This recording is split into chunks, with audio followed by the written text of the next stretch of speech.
I was after the Arab Spring like blogger. I was write my articles in a blog called Gandhi's Son for non-violence and discuss the political situation in our country and with Tunisian revolution give us the big example how to put the good ideas in the street and in the reality.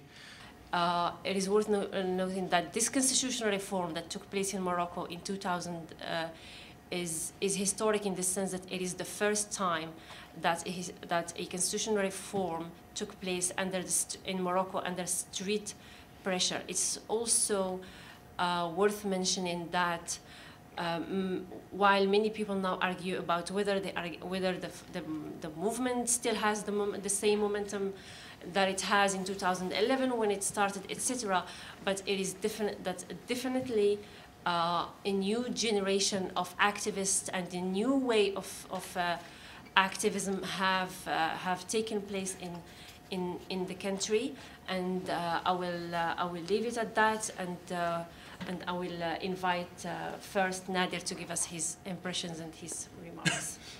Thank you. The film itself is an act of protest. I was making it as civil disobedience and defiance of the state and having to get permits to make films from the state.